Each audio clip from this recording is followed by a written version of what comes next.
Some people don't get revenge themselves. They let nature do it for them. Hi, it's Christopher, and today I'm covering revenge deaths where animals became part of something far darker. From a woman who trapped her best friend inside a leopard transfer corridor to a man who brought his cheating fiancée into elephant territory. But first, we're starting with a son who took his mother into shark-infested waters after convincing himself she stole his father's legacy from him.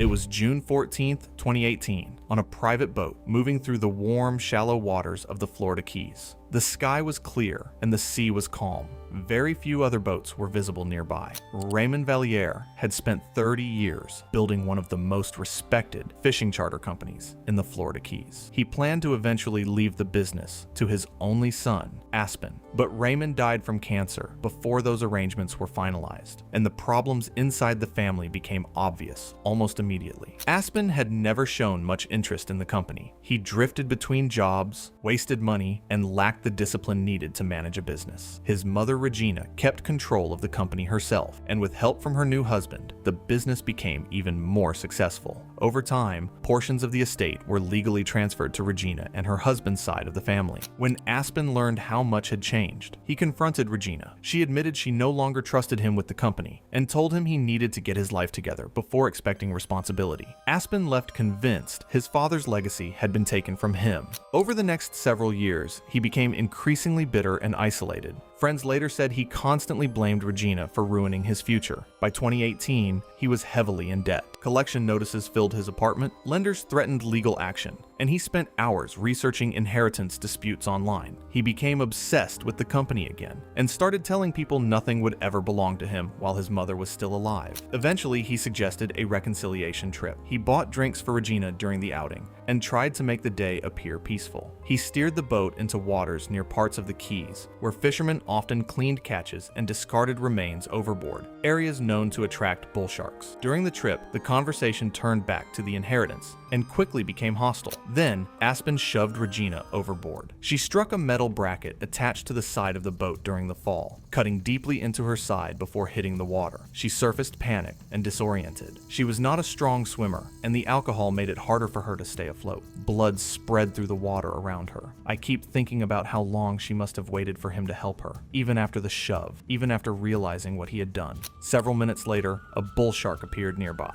Bull sharks are common in shallow coastal waters around Florida, but sharks do not instantly attack humans because of small amounts of blood alone. The greater danger was that Regina was already severely injured, exhausted, intoxicated, and stranded in open water without help. Regina screamed and tried to swim back toward the boat. Aspen remained near the railing, watching her struggle. He never threw a flotation device into the water or attempted to pull her aboard. He allowed the boat to drift while she weakened and eventually disappeared beneath the surface. That part stays with me more than anything else. Not the inheritance fight or the planning, just him standing there watching it happen. Aspen returned to shore alone and claimed Regina had accidentally fallen overboard. Her body was never recovered, and the family later held a memorial after search efforts were suspended. Almost immediately afterward, Aspen began legal action against his stepfather regarding ownership of the company and the remaining estate. At first, investigators treated the case as a boating accident, but inconsistencies in Aspen's story slowly began piling up. GPS records showed a long delay before he contacted the Coast Guard. Investigators found internet searches related to inheritance disputes, shark activity in the Keys, and disappearances. Financial records confirmed the seriousness of his debts, and physical evidence near the railing suggested a violent confrontation had occurred. Aspen Valliere was arrested several months later and charged with first-degree murder. Investigators later uncovered separate financial manipulation involving Aspen's stepfather, who had altered portions of the inheritance paperwork for his own benefit after Raymond's death. Regina had signed documents without fully understanding how much control was being transferred. Aspen was later convicted and sentenced to life imprisonment without parole. Aspen stood at a railing and made a choice nobody could see him making.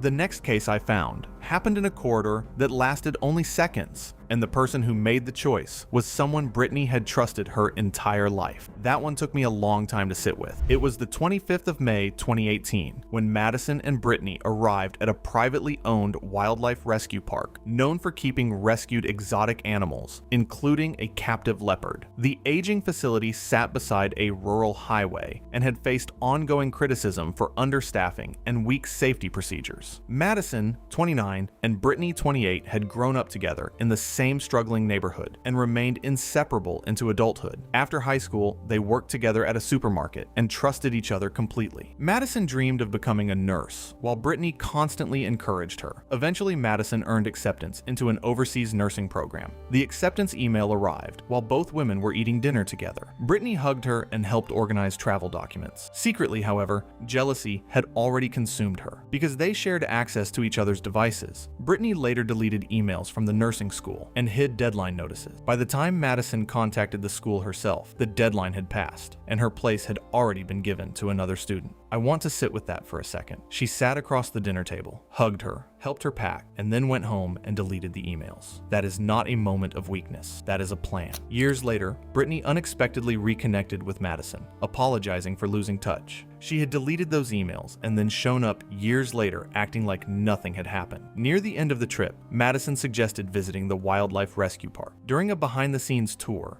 guests were briefly allowed near maintenance sections, while staff prepared animals for enclosure transfers. At one point, the tour guide stepped away to assist workers handling the leopard transfer, leaving the small group briefly unattended beside the corridor system. In the confusion of staff moving around her, Brittany drifted a few steps into a maintenance passage, mistaking it for part of the guided route. Madison saw it happen. She said nothing. She did not call out to the tour guide. She did not alert the handlers working nearby. She simply stepped back with the remaining guests and waited. The transfer was already underway.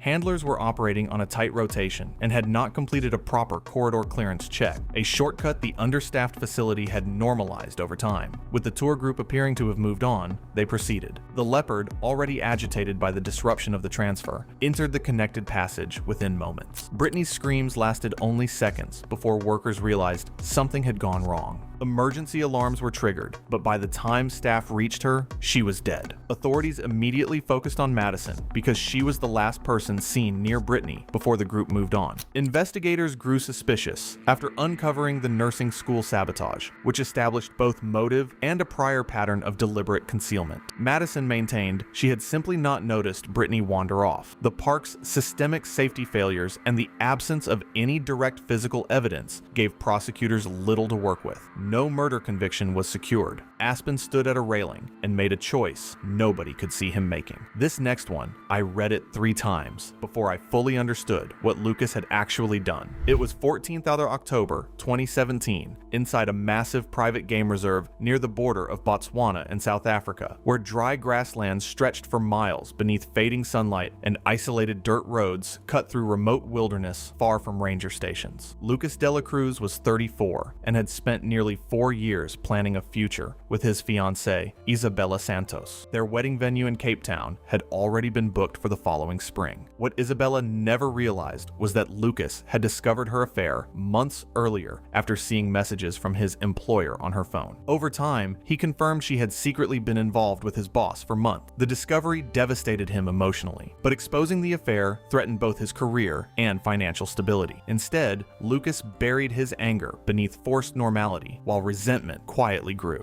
By August 2017, Lucas proposed what appeared to be a romantic safari trip before the wedding. Isabella accepted immediately. Throughout the journey, he behaved affectionately and gave no indication he knew about the affair. During a mandatory safety briefing, rangers repeatedly warned tourists never to leave vehicles inside wildlife territory. They explained that bull elephants could become aggressive without warning, and that once an elephant begins a genuine charge, escaping on foot is almost impossible. On the evening of 14th October 2017, Lucas and Isabella entered a remote self-drive route shortly before sunset. Along one isolated stretch of road, they spotted a solitary bull elephant standing near scattered trees several hundred feet away. The animal appeared calm, occasionally pulling branches from brush, while dust drifted around its legs in the fading light. Lucas stopped the vehicle and they watched quietly for several minutes. Eventually, Isabella mentioned wanting a clearer photograph before the light disappeared. Although reserve rules strictly prohibited leaving vehicles, Lucas casually reassured her the elephant was far enough away to pose no danger, and claimed tourists ignored the rule for photographs all the time. Trusting him completely, Isabella stepped out with her phone and moved a short distance beside the road. At first, nothing seemed wrong. Then,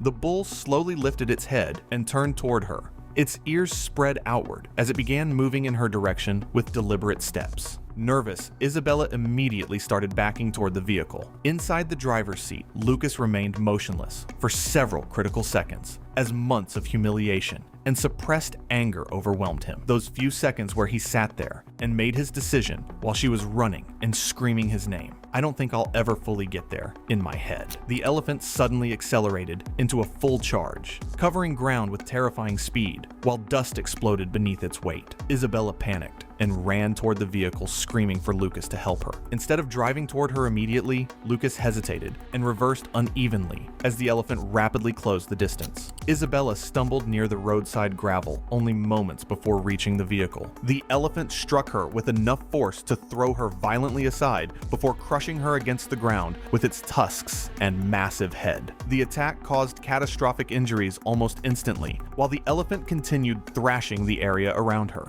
Fearing the elephant might overturn the vehicle if he stayed nearby, Lucas sped away toward the nearest ranger station. Lucas drives to the nearest ranger outpost, claiming an elephant attacked his fiancée after she exited the vehicle. Rangers immediately organize an emergency response, but she was already dead before they arrived. Investigators later discovered Lucas had known about Isabella's affair for months, giving him a possible motive. Authorities suspected he intentionally encouraged her to leave the vehicle and hesitated once the elephant charged. However, with no witnesses, cameras, or direct evidence proving intent, prosecutors could not pursue homicide charges. The death was officially ruled a fatal safari accident under suspicious circumstances. Lucas sat in a vehicle and waited, but Hunter planned his for 5 years. He drove out the night before, scattered food in the campsite, and came back the next morning, acting like nothing had changed. That level of patience is what makes his case unlike anything else I've covered. It was the summer of 17th of July, 2017, in remote wilderness outside Missoula, Montana, where dense forests stretched for hundreds of miles, and grizzly bear encounters had increased across several backcountry regions over the previous 2 years. Hunter McKinney and Bo Hollister had been best friends since high school. Together, they built a successful outdoor equipment company that became well known across the Pacific Northwest. The business represented years of shared work, trust, and ambition between two men who had known each other since they were teenagers. In March 2013, Bo secretly sold the company's proprietary designs and manufacturing specifications to a larger overseas competitor in exchange for millions hidden in offshore accounts. Before the collapse became public, he disappeared without warning. Hunter lost the company, his home, his reputation, and most of the relationships connected to the business. Over time, he isolated himself completely, moving to rural Montana and taking seasonal wilderness jobs that kept him far away from other people. 5 years passed without contact. Then, in July 2017, Bo unexpectedly returned. Older and visibly wealthier, he claimed guilt had haunted him for years and said he wanted forgiveness before settling down and starting a family. Hunter stayed calm and told Bo he had already moved on. Over several days, they drank together in local bars, reminisced about old hiking trips, and spoke about the early years of building the company. Someone showed up after 5 years saying guilt had been eating him alive. Hunter listened to all of it, bought him drinks, talked about the old days, then suggested one last hiking trip. I wonder why Bo even agreed. On the evening of 19th of July 2017, Hunter suggested one final wilderness trip together, like they used to take in their 20s.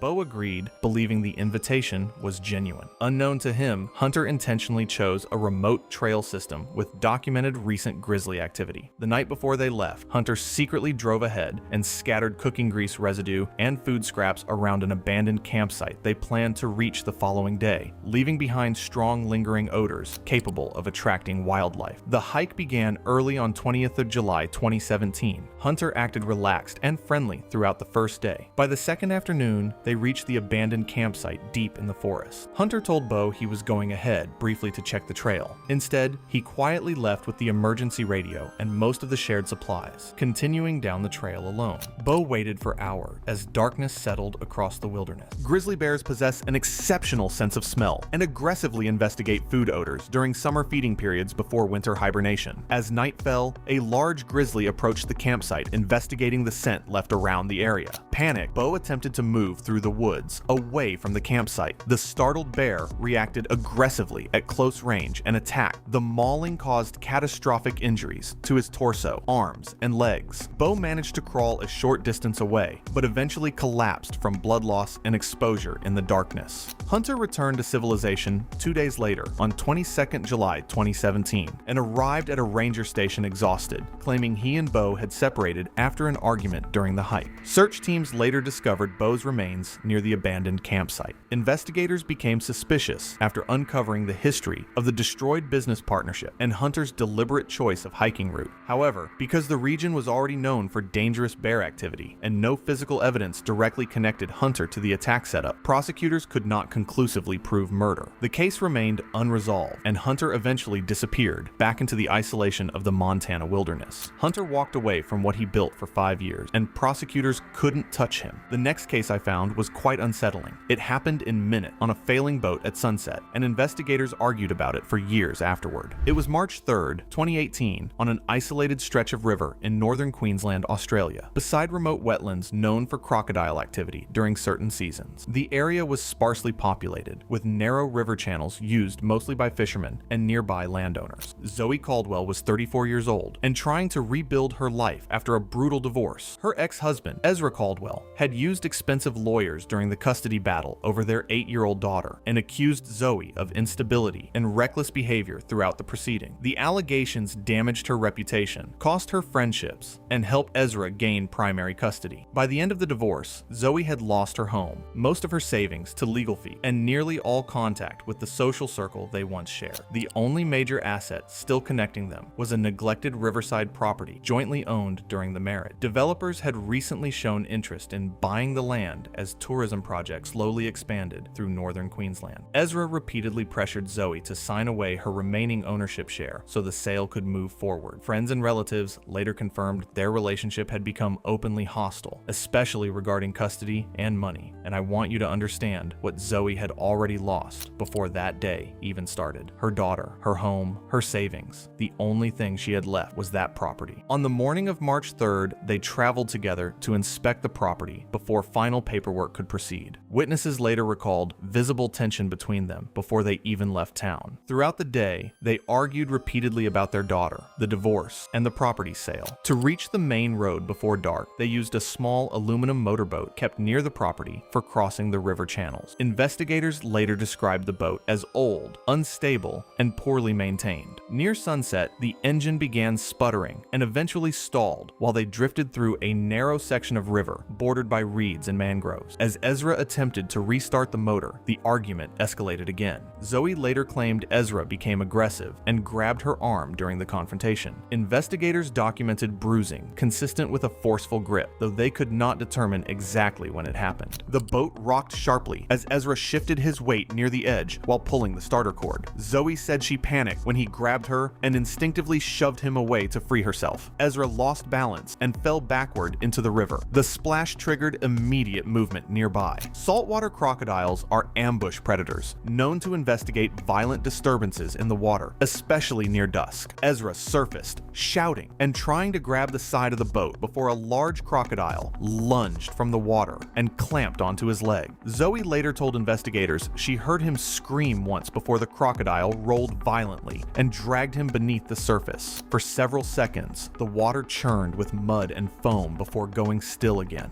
Ezra surfaced only once more, briefly screaming for help before disappearing under the water entirely. His body was recovered downstream downstream nearly 2 days later, with injuries consistent with a crocodile attack. Zoe returned alone and contacted authorities in a visibly distressed state. Investigators initially treated the death as a tragic accident involving dangerous wildlife and the failing boat. Suspicion grew after detectives uncovered the couple's vicious custody dispute, financial conflicts, and inconsistencies in Zoe's timeline of events. Despite widespread rumors, investigators never found enough evidence to prove intentional murder. No witnesses saw the fall. Forensic evidence on the boat proved inconclusive, and prosecutors could not disprove Zoe's claim that she reacted instinctively during a struggle. No charges were ever filed. Months later, Zoe attended Ezra's burial beside their daughter, while whispers spread quietly through the crowd. Officially, it remained a boating accident followed by a crocodile attack. Unofficially, many believed Ezra Caldwell had not simply fallen into that river by chance. I don't know what to make of Zoe's case even now, but the next case I found, I almost didn't add it because the details are just too grim.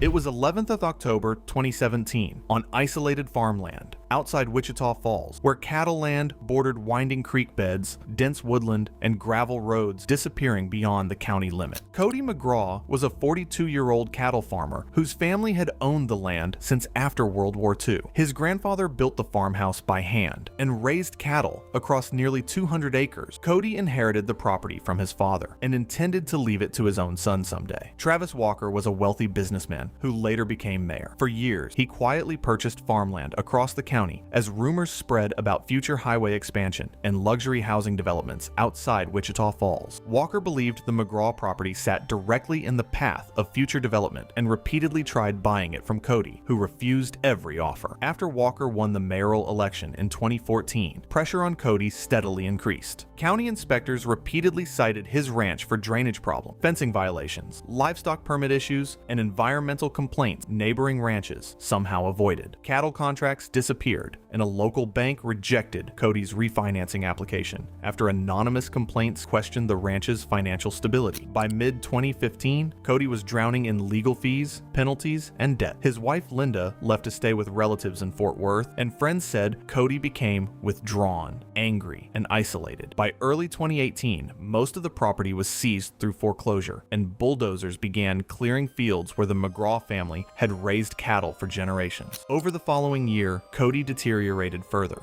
He stopped attending church, neglected himself, and spent evenings drinking alone while overlooking the destroyed land. Hunters occasionally warned locals about rare mountain lion sightings moving through the wooded creek beds outside Wichita Falls after dark. On the afternoon of 11th of October 2017, Cody unexpectedly phoned Walker, sounding calm and defeated. He claimed he was finally willing to sign over the remaining acreage privately, but said old survey markers near the creek property lines needed inspection before paperwork could be finalized. He asked Walker to meet him before sunset. Walker drove out alone, believing Cody was finally broken financially. Walker genuinely believed Cody had finally given up. I wonder how people enjoy breaking others, and for 1 minute he thought he won. The two men followed an old tractor trail through woodland several miles from the nearest road while inspecting fencing and boundary markers. Sometime after dark, the discussion turned hostile after Walker mentioned developers' plan to demolish the remaining farmhouse once the transfer was complete. For Cody, it was the last piece of his family's history still standing. A violent struggle occurred near the creek trail, and evidence later suggested Walker may have fallen against rock and debris during the confrontation. Injured, bleeding, and disoriented, he was ultimately left alone near isolated woodland where rare mountain lion activity had occasionally been reported, while Cody walked back toward the farmhouse. Mountain lions in Texas are elusive predators that usually avoid humans, but injured people isolated at night in remote terrain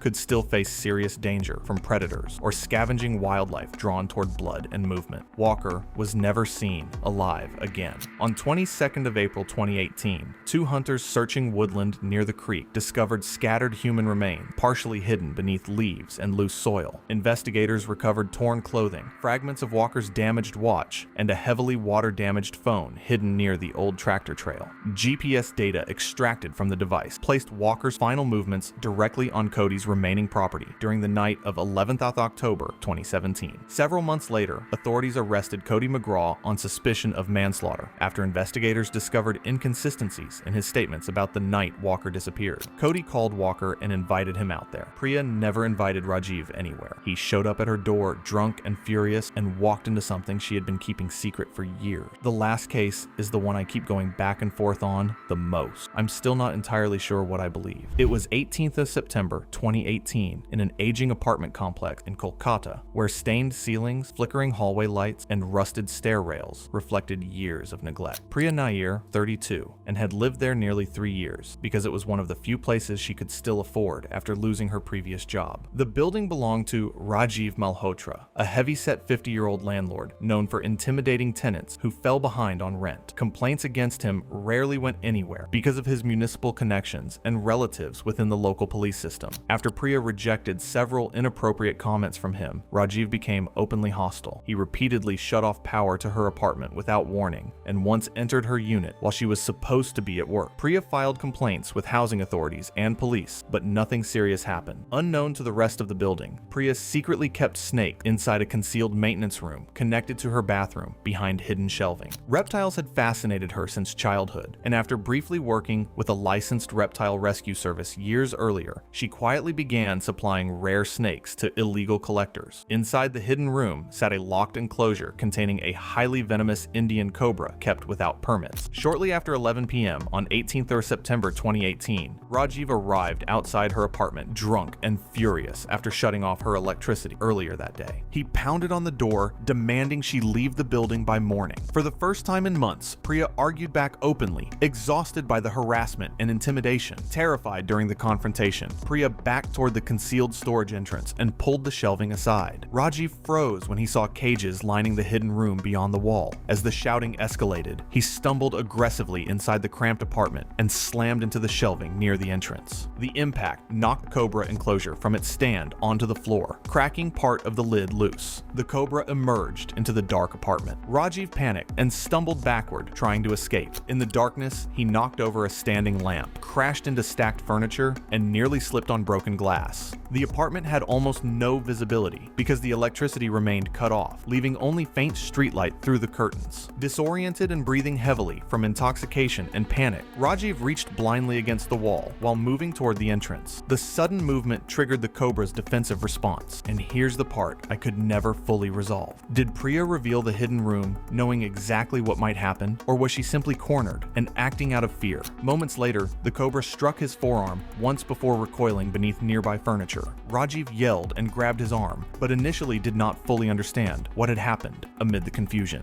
Within minutes, the venom began affecting him. Indian cobras possess powerful neurotoxic venom, capable of causing paralysis and respiratory failure without rapid treatment. Rajiv became increasingly disoriented as the toxin spread. By the time emergency responders arrived, he was unconscious near the apartment doorway, with a visible bite wound on his forearm. Investigators later believed intoxication, panic, and delayed treatment significantly worsened the envenomation before he reached the hospital. He died several hours later from respiratory failure caused by the cobra bite. Prosecutors suspected Priya had intentionally exposed the snake during the confrontation, but could not conclusively prove she planned the death. She was ultimately convicted only for illegal possession of protected wildlife and later disappeared from the city after serving a short prison sentence.